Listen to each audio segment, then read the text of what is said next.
Hello friends, welcome, good morning. स्वागत है आपका अपने चैनल इग्नो गाइडेंस में। मैं आरती। चलिए, आज का सब्जेक्ट बीपीएससी 133 है। इसमें ब्लॉक 5 ले लेते हैं। कुछ महत्वपूर्ण इंपॉर्टेंट क्वेश्चंस चलते चलते एक बार देख लेते हैं। ब्लॉक 5 तुलनात्मक परिप्रेक्ष्य में राज इंपॉर्टेंट टॉपिक है। एक्चुअली मैं कल इसे लेके आती, लेकिन आपको तो पता ही कल मैंने कंटिन्यू वीडियोस डाले और थोड़ा मैं भी टायर्ड हो गई थी, जिसकी वजह से मैं और फिर बाद में नाइट में चाहती तो एक लाइव क्लास ले सकती थी, बट इतनी टायर्ड थी, इतनी थकान मुझ में थी कि मुझ में हिम्मत नहीं हो रही थी कि मैं और क्लास या और वीडियो आपको अवेलेबल करवा पाऊँ। इसीलिए आज सुबह सुबह वीडियो आपको बना रही हूँ। ठीक है, तो चलिए देख लीजिए। विकसित और विकासशील देशों में राज्य, वेरी इंपॉर्टेंट। देख लेते हैं क्या होगा, कौन कौन से क्वेश्चन इसमें इंपॉर्टेंट हो सकते हैं। तो राज्य क्या है, ठीक है, इनको ज़्यादा एक्सप्लेन करने की ज़रूरत नहीं है। ऑलरेडी वीडियो जो डले हुए हैं उनमें आप देख लीजिएगा। ठीक है ना, कि राज्य क्या है, इंपॉर्टेंट आपके लिए हो सकता है। और संस्थागत राजनीतिक शक्ति के रूप में राज्य से क्या समझते हैं, ये क्वेश्चन थोड़ा सा इंपॉर्टेंट हो सकता है। एक अलग क्वेश्चन आपसे पूछ सकता है कि एक संस्थागत राजनीतिक शक्ति के रूप में राज्य से क्या मतलब है। तो देखिए, राज्य जो होता है, राज्य का अध्ययन करने वाले अनेक विद्वान हैं जिन्होंने बहुत सारी परिभाषाएं दी है, परंतु राज्य की एक पूर्णतः अभिव्यक्ति यानी राज्य की एक अच्छी परिभाषा अभी तक नहीं हो पाई है जो राज्य की मतलब पूरी तरह से राज्य के अर्थ को व्यक्त करे। ठीक है, और राज्य की परिभाषा का संबंध में सामंजस्य के अभाव का मेन कारण राज्य के प्रति अपनाए गए जो प्रक्षेपेश और दृष्टिकोण है, ठीक है ना, परिपेक्ष, सॉरी। तो राज्य की एक अच्छी परिभाषा अभी तक अर्थपूर्ण, जिसका अर्थ निकले, क्यों नहीं दी जा सकी। तो इसका रीजन ये है, मूल कारण ये है कि राज्य के प्रति जो परिपेक्ष और दृष्टिकोण में अंतर है, दोनों में अंतर अपनाया गया है। जैसे उदारवादियों ने राज्य को एक संगठित सामाजिक संस्था, मनुष्यों के एक समुदाय के रूप में देखा। उदारवादियों ने, अगर उदारवादी क्वेश्चन आता है तो आप लिख सकते हैं कि राज्य को एक संगठित सामाजिक संस्था, मनुष्यों के रूप में, समुदाय के रूप में देखा, और जो समाज के अन्य संगठनों के ऊपर स्थित होते हैं। और जबकि मार्क्सवादियों के लिए राज्य एक वर्ग द्वारा दूसरे वर्ग के शोषण और प्रभुत्व का साधन है, शक्ति का साधन है, अधिकार का साधन है। वेरी इंपॉर्टेंट है। उदारवादी के नजरियों में राज्य और दूसरा मार्क्सवादियों के नजरियों में राज्य हो सकता है। अगला क्वेश्चन पूछ दे कि मार्क्सवादी की नजर में राज्य से आप क्या समझते हैं, समझाइए, उनका क्या परिप्रेक्ष्य, क्या दृष्टिकोण है ना। तो मार्क्सवादी मानते थे कि राज्य एक वर्ग द्वारा दूसरे वर्ग के शोषण और प्रभुत्व का साधन है। और इसी प्रकार जो अराजकतावादी थे, लोकतांत्रिकवादी और गांधीवादी थे, इन सबका भी राज्य के बारे में भिन्न भिन्न परिप्रेक्ष्य है। तो कुछ लोग राज्य को नैतिकता के संबंध में देखते हैं, जबकि कुछ इसे अन्य संस्थागत राजनीतिक शक्ति के रूप में देखते हैं। और कुछ भी है जिन्होंने सामाजिक परिघटना या न्यायिक व्यक्तित्व का एक एकाधिकारवादी संगठन के रूप में देखा है। ठीक है, तो सभी ने अलग अलग रूप में राज्य को देखा, अलग अलग रूप में इसकी परिभाषा दी है। ठीक है ना। बेबर ने भी इसकी परिभाषा दी है, और सबसे अधिक जो है आधिकारिक परिभाषा बेबर की मानी जाती है। उन्होंने कहा कि एक केंद्रीय की सरकार से युक्त एक अनिवार्य राजनीतिक संगठन जो एक निश्चित प्रदेश के अंतर्गत वैध रूप से बल के प्रयोग का एकाधिकार कायम रखता है। यानी कि एक केंद्रीय की सरकार से युक्त, यानी एक केंद्र पे जो सरकार होती है, क्योंकि यहाँ पे राज्य का मतलब स्टेट से नहीं, राज्य का मतलब यहाँ देश से है। ठीक है ना।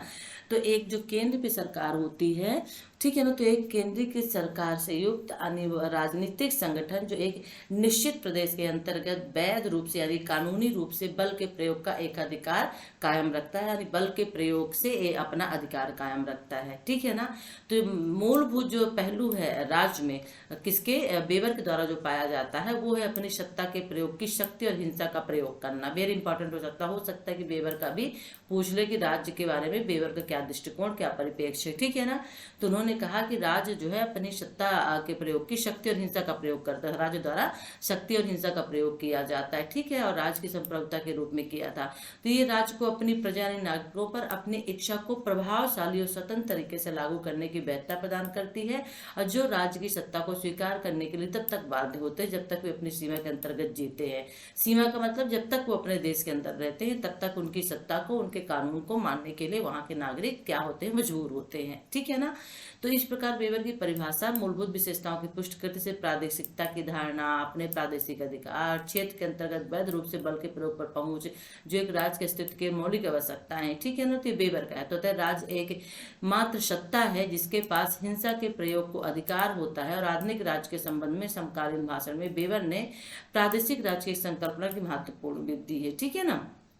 तो आप इसे देख लीजिएगा बेबर की नज़र में और मार्क्सवादी के नज़र में। ठीक है, अब हम थोड़ा सा आगे बढ़ते हैं और देखते हैं इंपॉर्टेंट क्या हो सकता है। जैसे मैंने वही कहा ना, मार्क्सवादी परिप्रेक्ष्य जो है उससे पूछ सकता है, ठीक है ना।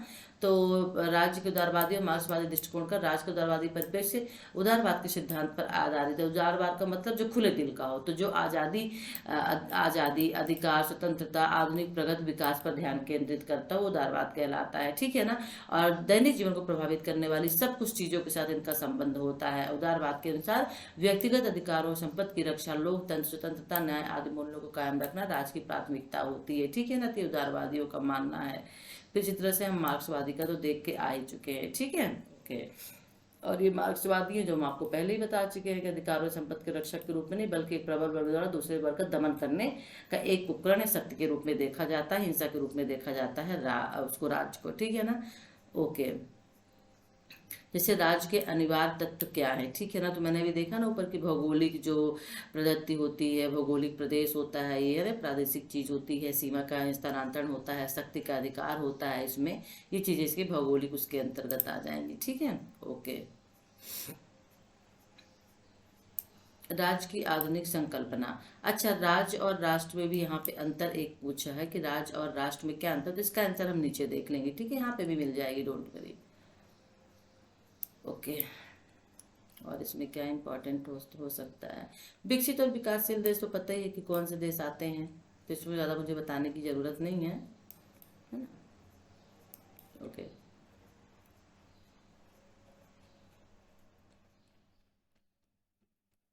चलिए, राज्य की बदलती हुई प्रकृति क्या है, तो ये थोड़ा सा देख लीजिएगा क्योंकि वैश्वीकरण से संबंधित है, तो क्वेश्चन आ सकता है, ठीक है ना।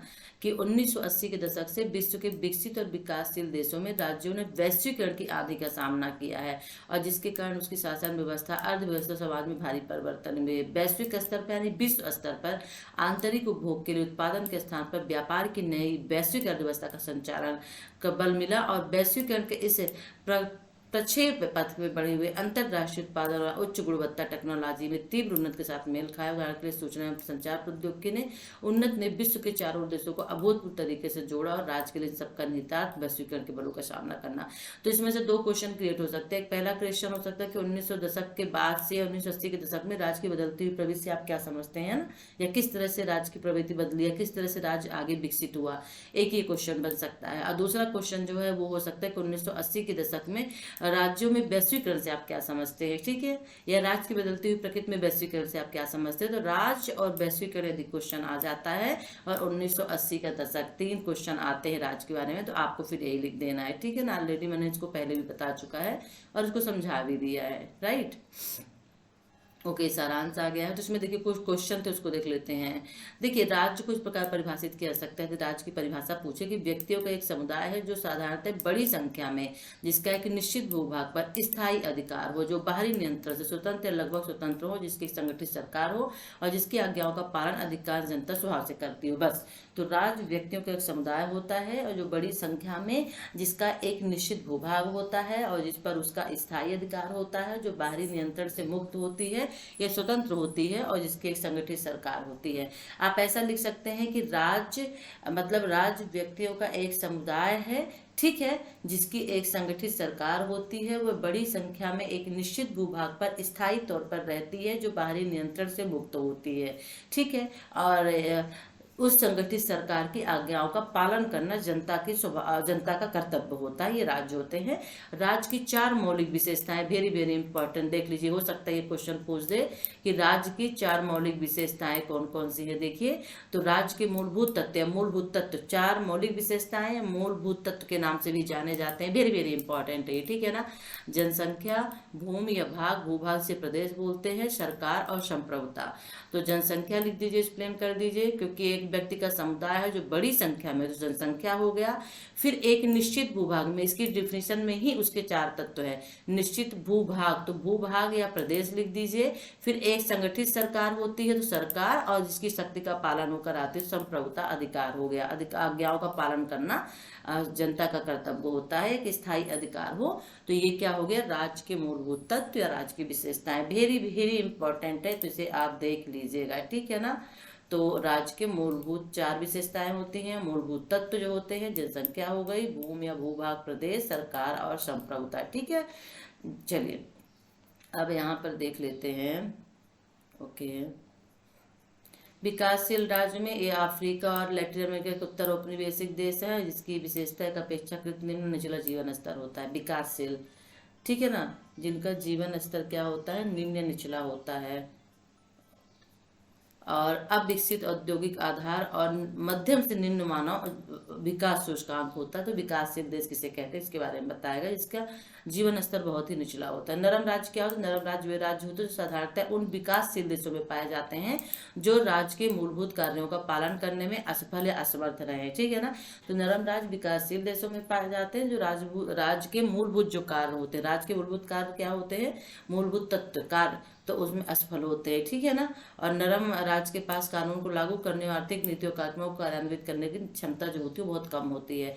विकसित देश, तो विकसित देश वे होते हैं जिनके पास एक सशक्त नौकरशाही सैनिक अंतर संबंध होता है जो नागरिक सरकार सही समाज के सभी पहलुओं पर नियंत्रण रखता है। राज्य नागरिक संबंध देख लेते हैं, इससे एक क्वेश्चन इंपॉर्टेंट हो सकता है, आ सकता है। समाज के एक हिस्से और राज्य की प्राणवायु के रूप में नागरिक समाज। ठीक है, और सार्वजनिक क्षेत्र के रूप में भी नागरिक समाज आ सकता है। चलते चलते देख लेते हैं, जो इम्पोर्टेंट होगा हम आपको बताते चलेंगे। Okay, right. ओके, नागरिक समाज से आप क्या समझते हैं? तो ऑलरेडी यहाँ पे दिया हुआ है, पहले भी बता चुके हैं, तो इसे देख लीजिएगा। ठीक है, तो नागरिक समाज की अवधारणा की पहचान साधारणतः कुछ गैर राज्य और गैर सरकारी संगठनों की गतिविधियों से की जाती है, जिसमें विभिन्न रूप, आकार और क्रिया के संगठित समूह के विकसित श्रृंखला पाई जाती है। ठीक है, और ये विशेष रूप से सामूहिक राजनीति से जुड़े हुए ऐसे समूह हैं जिनके विचार और हित आपस में मेल खाते हों। ठीक है, तो ये नागरिक समाज कहला जाता है। ओके,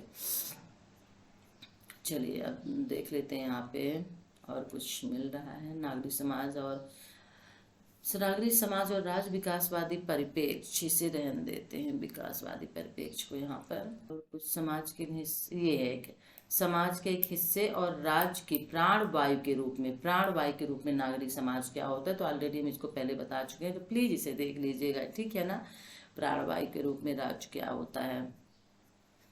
नागरिक समाज को राज्य की सत्ता को सीमित करने और उत्तरदायी बनाने के लिए साधन ढूंढने होते हैं। ठीक है, आप यहाँ से भी लिख सकते हैं कि नागरिक समाज राज्य संबंध का एक नया विचार प्रस्तुत किया था। किसने? डेमोक्रेसी इन अमेरिका में।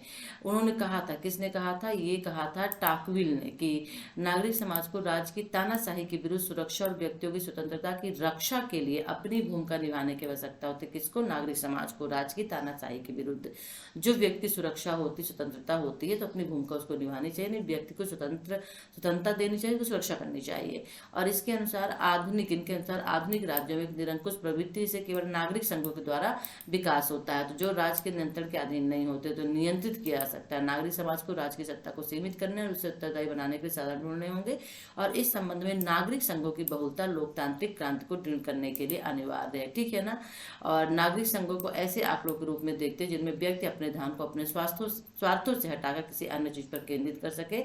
अतः एक बहुलवादी और स्वसंगठित नागरिक समाज को राज्य से स्वतंत्र हो लेकिन समृद्धि के लिए नितांत अनिवार्य हो। ये है कि समाज के एक हिस्से और राज्य के प्राणवायु के रूप में नागरिक समाज। ठीक है, ओके, चलिए वो कौन से 3 तरीके हैं जिनसे नागरिक समाज की अवधारणा को समझा जा सकता है? चलिए हम देख लेंगे इसे भी आगे चल के। ठीक है ना, नागरिक समाज और उसकी आलोचनाएं हुई थी। ज्ञानोदय की नागरिक समाज संबंधी अवधारणा 2 प्रमुख आलोचनाओं शताब्दी में हेगल और कार्ल मार्क्स के दर्शनों से पकड़ती थी। 2 आलोचनाएं हेगल और कार्ल मार्क्स ने की थी। ठीक है, किसमें? नागरिक समाज की आलोचना। सारांश आ गया, तो ये भी यूनिट आपकी खत्म ही हो चुकी है। नागरिक समाज को एक अभिकर्ता, एक प्रकार के समाज और वाद विवाद और नीति के परिणामों के लिए सार्वजनिक क्षेत्र के रूप में देखा जाता है। किसको? नागरिक समाज को। ठीक है ना, विशेषता क्या है? तो व्यापार और उत्पादन के भौमिक क्षेत्र के विस्तार ने अर्थव्यवस्था की पारंपरिक संकल्पना और नागरिक समाज के राजनीतिक विचार के संबंध समाप्त कर दिए। तो राज्य की सत्ता के विरुद्ध व्यक्तियों के राजनीतिक हितों का उच्चारण इस काल की विशेषता थी। ठीक है ना, तो नागरिक समाज की विशेषता क्या थी देख लीजिएगा आप। ओके, चलिए वैश्वीकरण के युग में राज्य, ये इंपॉर्टेंट एक क्वेश्चन इसे जरूर वैश्वीकरण से आएगा। सही, या तो नई विश्व अर्थव्यवस्था से चुनौतियां आ सकता है कि नई विश्व अर्थव्यवस्था से क्या चुनौतियां हैं। ठीक है, और या फिर वैश्वीकरण का प्रभाव जो है वो राज्यों के आंतरिक कार्यों पर कैसे पड़ा। नृजातीय पुनरुत्थान वेरी वेरी इंपॉर्टेंट है, जो 100% देख लीजिएगा। ठीक है, तो वैश्वीकरण का वही होता है कि आजकल के टाइम में जो है देश जो है जुड़ चुका है, और आर्थिक चीज में अगर देखा जाए तो वो राजनीतिक और आर्थिक चीजों में भी बाहर दूसरे देशों से जुड़ा हुआ है। ठीक है ना, और अपनी जो समस्याएं होता है वो साझा करता है। तो यहाँ पे सैद्धांतिक और राजनीतिक स्थितियों की व्याख्या की गई है। ठीक है ना, और ऐसी प्रक्रिया है कि यह एक ऐसी प्रक्रिया है कि जो अंतरराष्ट्रीय नियमों, गैर सरकारी संगठनों या एनजीओ के द्वारा राज्य की प्रधानता को हटाकर स्वयं का अधिकार स्थापित कर रही है, और एक वैश्विक संस्कृति के माध्यम से स्थानीय संस्कृति और परंपराओं को नष्ट कर रही है। यानी वैश्विक यानी विश्व की संस्कृति। ठीक है ना, तो ये जो राज्य है वैश्वीकरण का, वो क्या है, वैश्वीकरण की अवधारणा, वैश्वीकरण क्या है, ये थोड़ा सा इंपॉर्टेंट है जानना आपके लिए। तो वैश्वीकरण जो है एक ऐसी प्रक्रिया है जो अंतरराष्ट्रीय नियमों और गैर सरकारी संगठन यानी एनजीओ के द्वारा राज्य की प्रधानता को हटाकर स्वयं का अधिकार स्थापित कर रही है, क्योंकि राज्य यानी देश की प्रधानता को हटाकर। ठीक है ना, और एक वैश्विक संस्कृति के माध्यम से स्थानीय संस्कृतियों के परंपराओं को नष्ट कर रही है, और एक वैश्विक पूंजीवादी आर्थिक प्रणाली के प्रभुत्व को मजबूत कर रही है। तो वैश्विक का मतलब विश्व स्तर पर। ठीक है ना, और इसलिए इसका महत्व राज्य की हमारी परंपरा समझ में प्रस्तुत किए गए परिवर्तन में निहित है। ठीक है ना, ओके चलिए। तो क्या वैश्वीकरण राजसत्ता के पतन से संबंधित है? क्या समकालीन वैश्वीकरण राष्ट्र राज्यों के अंतर्गत राजनीति पर नई सीमाएं थोपता है? ये दो क्वेश्चन यहाँ पर देखिए, यहाँ पे इस बहस में उठ गए हैं कि क्या वैश्वीकरण राजसत्ता के पतन से संबंधित है, और क्या समकालीन वैश्वीकरण राष्ट्रों के अंतर्गत राजनीति पर नई सीमाएं थोपता है। तो वैश्वीकरण से तात्पर्य क्या होता है? तो वैश्वीकरण से तात्पर्य उन आर्थिक, राजनीतिक और सांस्कृतिक प्रक्रियाओं से जिनके माध्यम से दुनिया एक दूसरे से जुड़ पाती है और अन्य आश्रित यानी एक दूसरे पर आश्रित होती जा रही है, जिसके एकल वैश्विक स्थिति प्रणाली का सृजन होता है। तो वैश्वीकरण से मतलब होता है राजनीतिक और सांस्कृतिक प्रक्रियाओं से होता है जिसके माध्यम से दुनिया एक दूसरे से जुड़ती है और एक दूसरे पर आश्रित होती है। ठीक है, आप इतना भी लिख देंगे तो बहुत है, आपको पूरे मार्क्स इसमें मिल जाएंगे। ठीक है, ओके राइट। चलिए फिर और देख लेते हैं और क्या है। अच्छा, वैश्वीकरण के मुख्य जो कर्ता होते हैं वो कौन होते हैं? वैश्वीकरण की एक प्रक्रिया यदि है तो इस प्रक्रिया में कौन कौन शामिल होता है ना? इसके एजेंट अभिकर्ता क्या है, तत्व क्या है?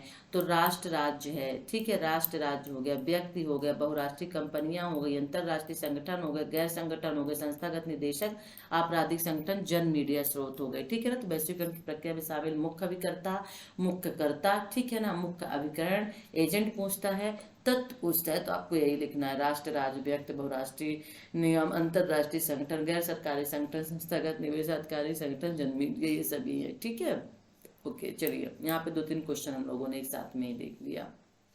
राइट, अब अगला क्वेश्चन देखते हैं हमारे लिए इम्पोर्टेंट क्या हो सकता है।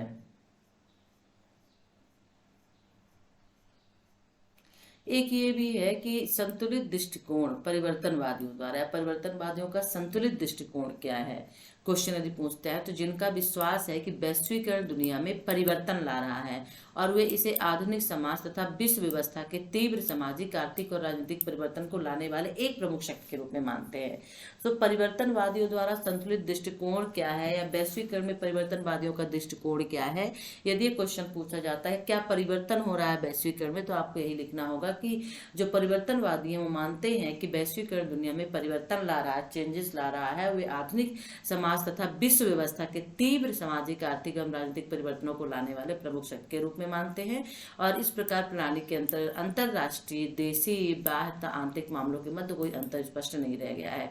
तो वैश्वीकरण को शक्तिशाली परिवर्तनकारी शक्ति के रूप में माना जाता है जो विश्व व्यवस्था, सामाजिक अर्थव्यवस्था, प्रशासकीय संस्थाओं के व्यापक परिवर्तन के लिए उत्तरदायी। परिवर्तन की दिशा अनिश्चित बनी रहती है क्योंकि वैश्वीकरण अनिवार्यता विरोधाभास से पूर्ण वैश्विक प्रक्रिया का परिवर्तित रूप है। ठीक है, राइट। तो इसे देख लीजिएगा, परिवर्तन वैश्वीकरण में राष्ट्र के संदर्भ में तो वेरी इंपॉर्टेंट हो सकता है। ओके, नई विश्व अर्थव्यवस्था को चुनौतियां कौन कौन सी मिली हैं? ठीक है, वैश्वीकरण में तो अर्थव्यवस्था का अंतरराष्ट्रीयकरण करने की प्रक्रियाओं में 2 बड़े परिवर्तन हुए हैं जिसके तहत बहुराष्ट्रीय निगम, ठीक है, मल्टीनेशनल कॉरपोरेशन, MNC ने उत्पादन और वित्तीय लेन देन का अंतरराष्ट्रीयकरण किया, जिसने राज्य की संप्रभुता को प्रभावित किया।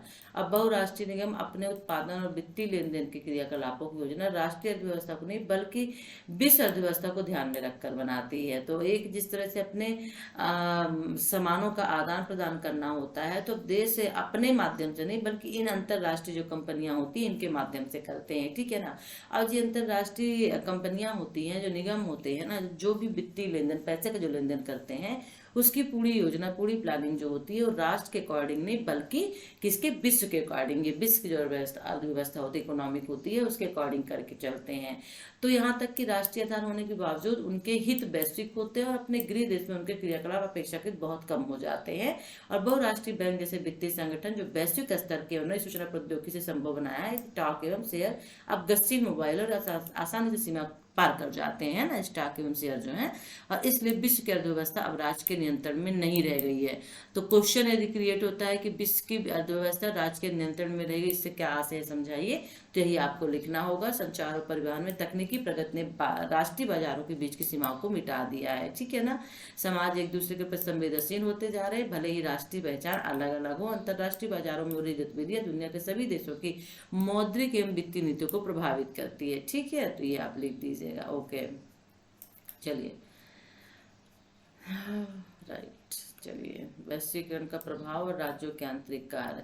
अच्छा, वैश्वीकरण का प्रभाव, राज्यों के आंतरिक कार्य क्या क्या होते हैं देख लेते हैं। लोकतांत्रिक निर्णय लेना सबसे पहला काम होता है राज्य का, राज्य के आंतरिक कार्य। तो राष्ट्र राज्यों के आंतरिक कार्यों के संचालन पर वैश्वीकरण के प्रभाव के बारे में अनेक सवाल उठाया गया है, ठीक है ना। तो उदार राजनीति सिद्धांत द्वारा एक प्रमुख प्रश्न उठाया जाता है कि जो लोकप्रिय संप्रभुता से निकट से जुड़ा हुआ है, ठीक है। तो परंपरागत रूप से उदार सिद्धांत में स्वीकार किया जाता है कि शासकों और शासितों के बीच एक जैसा अनुकूल संबंध होता है, ठीक है ना। और पूर्ववर्ती ने बहुसंख्यक शासक और जवाबदेही की अवधारणा को निर्णय किया, वैधता प्रदान की है कि राष्ट्र राज्यों को संपूर्ण इकाई के रूप में देखा गया है। युद्ध अथवा आक्रमण की स्थिति को छोड़कर अन्य राज्य अंतरराष्ट्रीय प्रणाली में परिवर्तनों को विचार के लिए नहीं लिया जाता है। तो ये निर्णय लेना होता है राज्यों के आंतरिक कार्य, वैश्वीकरण का प्रभाव। पहला हो गया निर्णय लेना, ठीक है ना। तो ये भी देख लीजिएगा इसे आप। दूसरा, निर्जाति पुनरुत्थान, ये वेरी इंपॉर्टेंट है, क्वेश्चन भी इससे अलग पूछ सकता है, ठीक है ना। इतनी निर्जाति पुनरुत्थान क्या कहलाता है। तो ये दूसरा मुद्दा है। वैश्वीकरण का सह अस्तित्व निर्जाति पहचान, भाषा, जनजाति या धर्म पर आधारित पहचान। निर्जाति जो लोग होते हैं एक तरह से अलग जाति समूह के लोग होते हैं, और जो किसी भी एक समूह में खड़ा कर दिया जाए इनको, तो इनको आप दूर से पहचान सकते हैं कि निर्जाति हैं। जनरली जैसे हम लोग एक नस्ल के रूप में, हालांकि नस्ल नहीं होती है, हम लोग इसकी पहचान नस्ल के रूप में करते हैं कि एक अफ्रीकन व्यक्ति को लाके इंडियन में खड़ा कर दिया जाए तो हम पहचान जाएंगे कि वो अफ्रीकन व्यक्ति है, ठीक है ना। तो इसी तरह से निर्जाति की भी अपनी पहचान होती है, ठीक है ना। इसे देख लीजिएगा, इसे मैंने समझाया, ये वेरी वेरी इंपॉर्टेंट क्वेश्चंस के अंतर्गत आ जाता है, ठीक है ना। Right, okay. निर्जाति क्या होते हैं, ठीक है, ओके। चलिए, वेरी वेरी इंपॉर्टेंट बन सकता है निर्जाति, एक क्वेश्चन इससे पूछता भी है निर्जाति से। तो ये आ गया आपका सारांश, ठीक है ना, ओके। चलिए, कुछ है क्या, नहीं। अब है आपका राज्य की प्रकृति पर तुलनात्मक बहस, इसे छोड़ देते हैं, ठीक है। इसमें मुझे नहीं लगता कुछ ऐसा क्वेश्चन इंपॉर्टेंट ज़्यादा 9 मार्क्स बाद पूछ सकते हैं। नारीवाद, ये वेरी इंपॉर्टेंट है। समुदायवादी एवं बहुसांस्कृतिकवाद देख लेते हैं, ये तो मैंने आपको यूनिट भी नहीं पढ़ाई है और आप लोग के कमेंट्स आ रहे थे इस यूनिट को लेकर के, तो चलिए कोई बात नहीं, आज इसी में देख लेते हैं, ठीक है ना। तो क्या है ये, राज्य की प्रकृति एवं तुलनात्मक बहस इसमें चलनी चाहिए। तो अब इसमें क्या क्वेश्चन आपके लिए इंपॉर्टेंट हो सकता है, ठीक है ना। चलिए मैं ये आपको बता देती हूँ। परंपरागत बहस नहीं, पारंपरिक उदारवाद भी नहीं, और इसमें इम्पोर्टेंट हो सकता है आधुनिक उदारवाद। आधुनिक उदारवाद क्या कहलाता है, थोड़ा इंपॉर्टेंट हो सकता है, ज़्यादा तो नहीं लेकिन थोड़ा सा हो सकता है कि क्वेश्चन इससे उठा के दे दिया जाए। पारंपरिक बहुलवाद, देखिए बहुलवाद उदारवादी परंपरा का विस्तार है। जो उदारवादी लोग होते हैं स्वतंत्रता के लिए, आज़ादी के लिए, है ना, खुले संगठन दिल वाले होते हैं, सुरक्षा की जो बात करते हैं ना, इनसे थोड़ा सा आगे का विस्तार उदार बहुलवाद हो गया। एक अद्वैतवादी और निरंकुशतावादी राज की प्रतिक्रिया के रूप में 19वीं शताब्दी के अंत में एक विशिष्ट दर्शन के रूप में उभर कर आया है। ठीक है, यानी 1950 के दशक और 1960 के दशक की शुरुआत में व्यवहारवाद के विस्तार ने एक बहुलवाद की स्थिति को एक ठोस आकार दे दिया। तो बहुलवाद क्या है, क्या मानता है? व्यक्तियों की बजाय समूह राजनीति और राज के निर्णय के मूलभूत अंग होते हैं। तो व्यक्ति की बजाय समूह राजनीति पर और राज के निर्माण के मूलभूत अंगों में समूह पर उन्होंने यकीन किया। राजनीतिक शक्ति विस्तृत प्रकार के सामाजिक समूह में फैली हुई है और राज, क्योंकि समूह को माना इसलिए विस्तृत प्रकार के राजनीतिक समूह में फैली है। फिर समूह, यानी इन्होंने व्यक्ति की बजाय समूह को इंपॉर्टेंट दिया। राज समाज में मौजूद उन संघों में से एक है जो अपनी उत्पत्ति, अस्तित्व, सदस्यों के निष्ठा के संदर्भ में स्वतंत्र है। ठीक है, तो ये बहुलवाद लोग मानते हैं तीन चीजें। तो राज संघों का एक ऐसा संघ है जिसमें सभी व्यक्तियों, समूहों तथा उनसे जुड़े सभी लोगों के ऊपर इनका क्षेत्राधिकार होता है। लेकिन इसका मतलब यही नहीं है कि राज अत्यधिक या पूर्ण प्रभुत्व है। राज को उसकी विशेष शक्ति के उपयोग को सही साबित करना होगा, इसलिए राज की भूमिका विभिन्न समूहों के परस्पर विरोधी अप्रतिस्पर्धी हितों के रूप में देखी जाती है। ठीक है, तो ये देख लीजिएगा आप थोड़ा सा बहुलवाद। ठीक है ना, ओके चलिए। राज की प्रकृति क्या है? नौ उदारवाद, नौ मार्क्सवाद, नौ बहुलवाद, नारीवाद, समुदायवाद और बहुसंस्कृतवाद, ये इनके मध्य केंद्रित दृष्टिकोण होता है जो राज को प्रकृति के रूप में देखा जाता है। जैसे आप देख लीजिएगा, इसमें हम दो चीजें देखेंगे, एक हम नारीवाद देखेंगे, ठीक है, बहुसांस्कृतिक देख लेंगे। नौ बहुलवाद तो कोई नहीं है, हम नारीवाद देखते हैं। नारीवाद क्या है? नारीवाद निज जाति में से एक क्वेश्चन आ सकता है या दोनों भी आ सकते हैं। नारीवाद विचार के रूप में महिलाओं पर होने वाले उत्पीड़न को खत्म करने तथा महिलाओं की स्थिति में सुधार लाने पर देता है। ठीक है, ओके। नारीवाद के विचार के रूप में महिलाओं पर जो अत्याचार होते हैं, जो उनके साथ उत्पीड़न का काम किया जाता है ना, तो उनको खत्म करने तथा महिलाओं की स्थिति में सुधार लाने पर बल देता है नारीवाद विचार। बस ये लाइन आपको याद रखनी है, इसको एक्सप्लेन करके क्या करना है, लिख देना है। ठीक है ना। तो नारीवाद विचार रखने वाले विभिन्न स्कूल हैं। एक नारीवाद स्कूल से भी संबंधित क्वेश्चन आता है, जैसे कि उदारवादी नारीवाद, मार्क्सवादी नारीवाद, कट्टरपंथी नारीवाद, जो कि महिला उत्पीड़न के स्रोतों का विश्लेषण करने और इस उत्पीड़न को खत्म करने के तरीके सुझाने में व्यापक रूप से भिन्न है। तो उदारवादी नारीवाद, उदारवाद के मूल जैसे व्यक्तिवाद, तर्कवाद, विकल्प, स्वतंत्रता एवं प्रक्रियात्मक समानता से काफी हद तक प्रभावित होते हैं। ठीक है ना। अब इसमें जो उदारवादी नारीवाद होता है वो क्या कहता है? वो कहता है कि महिलाओं के पास समान अधिकार और स्वतंत्रता होनी चाहिए, जो आमतौर पर पुरुषों के पास होती है। ये उदार नारीवाद कहता है। ठीक है ना। और ये ऐसा इस आधार पर कि दोनों ही मनुष्य और तर्कसंगत प्राणी है। क्यों होनी चाहिए भाई स्वतंत्रता अधिकार? क्योंकि दोनों ही मनुष्य है और दोनों ही प्राणी हैं। तो उनके लिए महिलाओं के उत्पीड़न की जड़ें उनको कानूनी और राजनीतिक समानता देने से इनकार करने में है।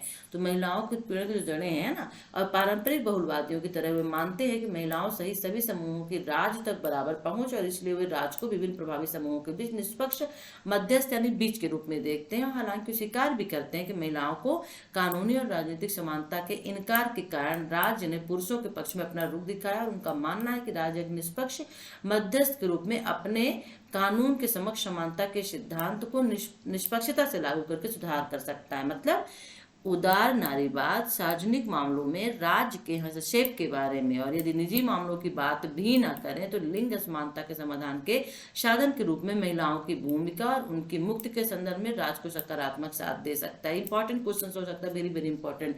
नारीवाद क्या है? उदार नारीवाद क्या है? ठीक है, मार्क्स नारीवाद से क्या समझते हैं? नारीवाद में आलोचनात्मक टिप्पणी लिखी है, या फिर लिंग वाला, जेंडर वाला असमानता का होता है। इस तरह के क्वेश्चन पूछे जाएंगे जो कि नारीवाद से आएगा। ठीक है ना। अब देखिए, मार्क्स नारीवाद जो है वो पूंजीवाद राज्य मानते हैं। मार्क्स नारीवाद राज्य को पूंजीवादी राज्य मानते हैं, और उदार नारीवाद के खिलाफ मार्क्सवादी नारीवाद महिलाओं के उत्पीड़न का वर्ग में पूंजीवाद के अंतर्गत आर्थिक संबंधों में पता लगाने के बजाय औपचारिक समानता प्रक्रियात्मक न्याय अस्वीकारते हैं। यानी उनके लिए महिलाओं के उत्पीड़न की जड़ पूंजीवादी स्वामित्व रहित के औपचारिक तर्क में है, जैसा कि मैरी ने कहा। तो पूंजीवाद एक ऐसा समाज है जहां पुरुष महिलाओं पर हावी होते हैं, मगर ये ऐसा नहीं है, बल्कि यह वर्ग प्रभुत्व जो समाज के लिए मौलिक है, और ये ऐसा समाज में प्रमुख वर्ग मुख्य रूप से पुरुषों से बना हुआ है, मगर यह पुरुषों के रूप में नहीं है, बल्कि उनका प्रभुत्व पूंजीपतियों के रूप में है। तो ये किसका मानना है? मार्क्सवादी नारीवाद का। ठीक है ना। वेरी इंपॉर्टेंट नारीवाद आपका बन जाता है। अब 1960 के दशक में कट्टरपंथी नारीवाद का भी उदय हुआ, ये भी देख लीजिए, ठीक है। तो 1960 के दशक में अन्न के साथ साथ सार्वजनिक निजी विशेषता निष्पक्ष राज की उदार नारीवादी अवधारणाओं की आलोचना हुआ, और कट्टरपंथी नारीवाद जैसे शिमोन द बेवरा और मैरी डेल आदि भी बहुत से ऐसे लोग थे जिन्होंने कानूनी और राजनीतिक समानता या वर्ग मत भिन्नता में महिलाओं के उत्पीड़न का पता लगाते हैं, जिसे वे पितृसत्ता कहते हैं। पितृसत्ता यानी पिता यानी पुरुष की एक सत्ता। तो इसका मतलब होता है पुरुषों का समाज के सभी पहलुओं पर एक संरचनात्मक वर्चस्व, व्यक्तिगत हो, चाहे राजनीतिक हो, चाहे सामाजिक हो, चाहे आर्थिक हो, चाहे सांस्कृतिक हो, चाहे शैक्षिक हो, चाहे यौन अस्तित्व हो, नतीजतन महिलाओं की अधीनता, ठीक है। और पितृसत्ता की संकल्पना ने सार्वजनिक निजी विभाजन से इनकार करते इसको इस बयान तक पहुंचाया कि व्यक्तिगत ही राजनीतिक है और निजी क्षेत्र शक्ति के क्षेत्र के रूप में पुरुषों के वर्चस्व शक्ति का स्रोत है। तो देखिए सब जगह वही हुआ, और हर जगह पे पुरुषों का वर्चस्व महिलाओं को पीड़न होता है। इस प्रकार कट्टरपंथी नारीवादी राज को पितृसत्तात्मक राज के रूप में देखा जाता है। क्वेश्चन पूछता है कि नारीवाद और पितृसत्तात्मक राज से, नारीवाद में पितृसत्तात्मक राज से आप क्या समझते हैं, आलोचनात्मक परीक्षण करिए। तो फिर आपको कट्टरपंथी नारीवाद के को ही लिखना होगा, ठीक है ना, राइट। तो जहाँ पे पुरुषों का समाज पे वर्चस्व होता है, वो चाहे व्यक्तिगत हो, राजनीतिक हो, सामाजिक हो, आर्थिक हो, सांस्कृतिक हो, शैक्षिक हो, सभी जगह पे महिलाओं को अधिकार नहीं दिया जाता है, दबाया जाता है, उनको दास्ता सहनी पड़ती है। जो पुरुष होता है यहाँ पे प्रधान होता है, ठीक है ना, उसकी ही शक्ति, उसका ही वर्चस्व होता है, उसी को पूरी शक्ति के अधिकार दिए जाते हैं। तो ये वेरी इंपॉर्टेंट हो सकता है नारीवाद, ठीक है। नारीवाद के अर्थ में राज्य पुरुष है, यानी जो राज्य है, देश है, वो पुरुष है, एक तरह से उसी को ही उसको चला रहा है, और कानून महिलाओं को वैसे ही देखता और व्यवहार करता है जैसा कि पुरुष महिलाओं को देखते और व्यवहार करते हैं, ठीक है ना। तो वेरी इंपॉर्टेंट है नारीवाद, इसे जरूर देख लीजिएगा, ठीक है। बहुसंस्कृतवाद क्या है? बहुसंस्कृतवाद देखिए 1980 के दशक में क्वेश्चन आ गया कि 1980 के दशक में बहु समुदाय और बहुसंस्कृतवाद राजनीति के दर्शन के रूप में उभर कर सामने आए, ठीक है ना। तो बहुसंस्कृतवाद का मतलब क्या होता है? यानी कि मनुष्य आवश्यक रूप से सामाजिक प्राणी है और मनुष्यों को समुदाय ने स्थापित किया है, और जिसमें वे जीते और विकसित होते हैं, और इस विश्वास के आधार पर वे समकालीन उदारवादी अवधारणाओं को अस्वीकार कर देते हैं, ठीक है ना। तो यहाँ पर ये बताया गया है कि एक लौकिक मूल्य के रूप में न्याय संबंधित संस्कृतियों के लिए समान रूप से लागू होना, एकल नागरिकता स्वयं के भारग्रस्त होने के पक्ष में या स्वयं स्थापित होने के पक्ष में के रूप में विशेष समुदाय और जो मान्यताएं होती हैं, जो रीति रिवाज होते हैं, अनुभूतियां होती हैं, प्रथाएं होती हैं, जीने के जो तरीके होते हैं, अनुष्ठान और सांस्कृतिक विभिन्नता विशिष्टता के ऊपर निर्भर करता है। तो ये बहुसंस्कृतवाद, समुदायवाद हो गया, ठीक है ना, ओके। तो बहुसंस्कृतवाद का मतलब ये होता है कि ऐसा एक राज्य जहाँ पे बहुत सारे, संस्कृत का मतलब होता है बहुत सारे जब धर्म होंगे, समाज होंगे, तो सीधी सी बात है कि वहाँ पे आपको अनेक तरह की संस्कृति मिलेगी, ठीक है ना। और हर एक मजहब, हर एक धर्म की या हर एक समाज की अपनी अपनी संस्कृति होती है, ठीक है। तो ये बहुसंस्कृतवाद होता है।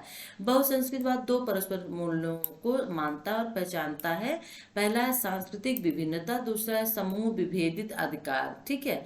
तो बहुसंस्कृतवादी इस बात का अनुसरण करते हैं कि समकालीन जो उदारवादी हैं वो न्यायिक सिद्धांत की एकल नागरिकता की संधारणा पर आधारित होते हैं। मतलब उनके लिए न्याय का मतलब है सभी नागरिकों को समान अधिकार दिया जाए और उनकी जातीयता, धर्म, नस्ल या संस्कृति की परवाह किए बगैर। तो बहुसंस्कृतवाद जो है, आप कह सकते हैं कि बहुसंस्कृतवाद में दो चीजें होती हैं, संस्कृति सांस्कृतिक विभिन्नता और समूह विभेदित अधिकार। और बहुसंस्कृतवाद का ये मानना है, ठीक है ना, कि जो न्याय का मतलब है वो सभी नागरिकों को समान अधिकार देना है और उनकी जाति, धर्म, नस्ल और संस्कृति की परवाह यानी उनको देखे बगैर। तो नागरिकता की इस धारणा में बहुसंस्कृतवादियों का तर्क सांस्कृतिक रूप से सजातीय समाज के निर्माण को प्रोत्साहित करना होता है। तो बहुसंस्कृतवादियों का तर्क क्या है कि सांस्कृतिक रूप से सजातीय समाज होते हैं, यानी एक जाति जो समाज होते हैं उनके निर्माण को आगे बढ़ाना होता है, और जिससे प्रमुख संस्कृति में अल्पसंख्यक संस्कृतियों को समाविष्ट करके और ऐसे अल्पसंख्यक सांस्कृतिक समूहों के राष्ट्रीय अल्पसंख्यक स्वदेशी लोगों को अप्रवासी लोगों और उस समूहों के रूप में सांस्कृतिक आकांक्षाओं की अनदेखी करके महसूस किया जा सकता है, ठीक है ना। तो एकल नागरिकता की राजनीति को आज भी बहुसंस्कृत और बहुप्रजाति समाजों में निश्चित रूप से समस्याग्रस्त देखते हैं, ठीक है। तो ये बहुसंस्कृतवाद देख लीजिएगा, आपके लिए इम्पोर्टेंट हो सकता है, राइट। बहुसंस्कृतवाद में एक चीज और भी है कि राज्य को, जब राज्य अपना आर्थिक और जो राजनीतिक साधन होता है उसका वितरण करते वक्त उसे ध्यान रखनी चाहिए। और संस्कृतवाद ये भी मानते हैं कि राज्य द्वारा सांस्कृतिक पहचान को मान्यता देने से इनकार करना, अल्पसंख्यक समूहों को बहिष्कार, आत्मसात और अधिकारहीनता का प्रत्यक्ष शिकार बनाया जाता है, ठीक है ना। तो ये देख लीजिएगा, बहुसंस्कृतवाद वेरी इंपॉर्टेंट हो सकता है। तो बहुसंस्कृतवाद को संक्षेप में, संक्षेप में समकालीन बहुसांस्कृतिक समितियों को विभिन्न सांस्कृतिक अल्पसंख्यक समूहों की सांस्कृतिक आकांक्षाओं पर ना तो असावधान या असंवेदनशील रहना चाहिए, ना वो रह सकता है। इन राज्य को इन अल्पसंख्यक समूहों के अधिकारों के विकास व उनको सुरक्षा देने की सकारात्मक भूमिका निभानी चाहिए। तो बहुसंस्कृतवाद का मतलब वही होता है कि राज्य में जो अल्पसंख्यकवाद होते हैं, यानी कि जिनकी मिनॉरिटी, जिनकी बहुमत ना जनसंख्या के मामले में कम होती है उस देश में, तो वो कहलाते हैं बहुसंस्कृतवाद, ठीक है। देख लीजिएगा, इंपॉर्टेंट आपके लिए हो सकता है। तो ये यूनिट भी आपकी फिनिश्ड हो चुकी है। वीडियो को लाइक कर दीजिए, शेयर कर दीजिए, चैनल को सब्सक्राइब कर लीजिए नहीं किया है तो, ठीक है ना। चलिए फिर नेक्स्ट वीडियो न्यू इन्फॉर्मेशन के साथ आपसे फिर मिलेंगे। And best of luck, exam आपका अच्छा से जाए, सोच समझ के लिखिएगा। क्वेश्चन को पहले समझिएगा कितनी तरह से आप उसको लिख सकते हैं। यदि नहीं आता है क्वेश्चन, आपको थोड़ा सा माइंड पे जोर डालिएगा कि क्या आपने इसको कहीं पढ़ा है तो कितनी तरह से लिख सकते हैं और ये कितनी तरह से क्वेश्चन क्रिएट हो सकता है, ठीक है। तो क्वेश्चन के जो शब्द होते हैं उन पे विशेष तौर पे ध्यान रखिएगा।